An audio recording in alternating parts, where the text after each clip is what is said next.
Okay. All right, so let's go back to this JavaScript a little bit. Now, one of the things that we're doing inside of the JavaScript is the moment that we get success uploading, we're going to run a routine called list objects right here, list obj. And that has to do with saying, okay, talk to the bucket, list all the objects there. List objects is a piece of the Amazon Web Services JavaScript API. And if we're cool, we'll go ahead and give the contents of the list objects, or the contents of the bucket. So if you can take a look at the working example, and let's go ahead and zoom in on that results. That is the inner HTML related to all the files that are related to that bucket. And what might be good is if for us to go over to that bucket itself over in S3, just to, and then CSU 311, and you can kind of prove it that there's a series of files here that's going to actually be inside of this folder that gets created. And you can see that there's kind of a parity, a one-to-one, similitude between the files that are there and then the name of the files here on the site. And the idea here is it just kind of wants to prove that the upload was successful. So let's choose one more file. Let's exercise that. Hopefully, and PDF. Yeah, let's grab a file, and that's going to get uploaded. And you see the name of the file appears right there, and then I'm going to upload to S3. And then when it gets success, ooh, sweet, missing credentials. Okay, let's kind of refresh that. It's going to reload the page, and it's actually going to re-log into Facebook. Great, and it reloads the page there. So let's grab that file.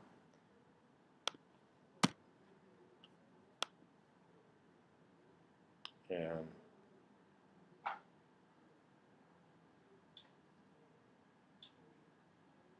great. Now, I'm making it look easy right here, but let's just say the first couple times I did this, it didn't quite work right. And one of the big reasons why, if you look at the source, is if some of these details are missing. For example, here's the script, if your app ID is wrong or your role ARN is a little off. I put US West in big capitals. If you get that wrong, it won't work, or if your bucket name's off, or if for some reason, you don't quite configure IAM quite correctly. So it may take you a few times to walk through this tutorial. Amazon, I tend to really pay a lot of attention to when the engineers of the system write a tutorial. I tend to pay more attention to that than buying a book, for example. Even though there's a lot of gorgeous books out there that are worth it, I tend to pay attention to the free stuff that was written by the engineers, and I tend to scrutinize this. A, it's free. B, it's really from the horse's mouth. All right, so we're almost to the bottom of this file here, and we've almost explained all of it. But let me say this. One of the important things that you need to do is you actually need to take the Facebook JavaScript that they provide for you. You need to copy and paste that down into the bottom of your page. So as I scroll down to the bottom here, I actually have the stuff that Facebook gave to me, and I've pasted it right in the bottom of my JavaScript. And what that enables is for you to see the Facebook login the moment that you begin to use this page for the first time. And that will force you to log into Facebook and provide your credentials. And once that's successful, you don't need to do it again. But that's something Facebook requires. And you realize that's the end of my HTML file. That's basically the end of it right there. So that's a nice routine.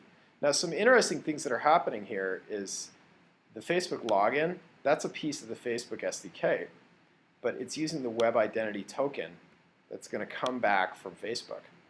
And that's a really interesting piece, a really interesting building block for the internet right now. Facebook has just become a richer and richer source of identity for people. Now, I run into increasing numbers of students, especially my guy students, God bless them. They're saying, oh, I don't even have a Facebook. I'm like, well, how punk rock is that? Like, how cool is that? You don't even have Facebook. Like, you're just off the grid, you know. But my thoughts are, even though you're a cool programmer and you know you got a big beard and you know you probably have you probably chop wood in the morning before you drink coffee in the woods, and you probably have solar power, and you're cool, but probably your users are just like everybody else, and they just have a plain old Facebook account, and they use that to talk to their friends, and that's kind of the way that regular people work these days. So at this point, you're going to kind of upload this page that's going over to S3. You're going to go to your bucket, which by the way has been configured as a web server. Now S3 operates over the HTTPS protocol, but when you actually configure it as a website, it'll face the internet like a web server. So you don't need to get your Linux box and configure that with PHP and other stuff. It's just there, and you guys are going to get this free for the first year of use using your AWS free tier. So I'd say that's great. I'd say go Amazon. And now here's my page. Let's grab that. All right, that's index.html, so that's going to be right there. So in order to do that, what you're going to do is you're going to upload, and you get to select your file from your local file system, and you can follow through the steps right here. Okay, so why don't I leave you to futz with it, but the next time that we talk, we're going to talk about how to connect DynamoDB to your cloud, and that's a little bit more of a grown-up example. This is a really good way to start using Amazon Web Services for JavaScript. This is going to be the way that people are going to do development from here on out. You guys are going to be in the early stages of this movement. You're going to save your employer, just so much money doing this, and I feel like it gives you more independence as a developer. So you can focus more on your product, and once you nail these first examples, you can keep reusing it, and it's easier to work with than, frankly, other services.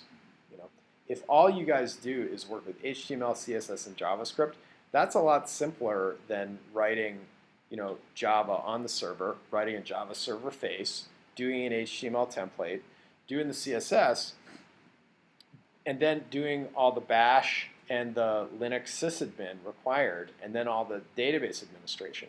Frankly, if you're writing off, what I see, is maybe 70% of the development equation, and you're getting rid of that, and you're dealing with just the very bare bones of web development for the same kind of results, you've really just hacked the web.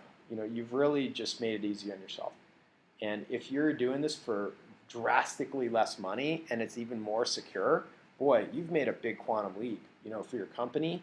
And hopefully you'll point them all to this YouTube and say, okay, just watch this 25-minute YouTube. Here's how I learned how to do it. But I think more importantly, whether you use these skills in the future or you go to a department that wants use PHP, basically web development has a lot of very important building blocks that are common across all of its various languages. JavaScript is the most important building block of the web. HTML, CSS, indispensable. How you deliver data to your page, there are many different ways to do that. This is probably the best way to do it right now. Therefore, I've taken the time to try to do that. But anyway, you can see in the first YouTube that there is a link to this page. So I invite you to watch the videos first, get the concepts, get the building blocks. Like, for example, you need the Facebook app made. You need to get your Amazon cloud built. You need to get your identity and access management configured. What website is that again? And once you have these building blocks in place, you're conceptually there. Then I recommend that you start to jump in and start trying stuff. So anyway, good luck with it. Let me know how it goes.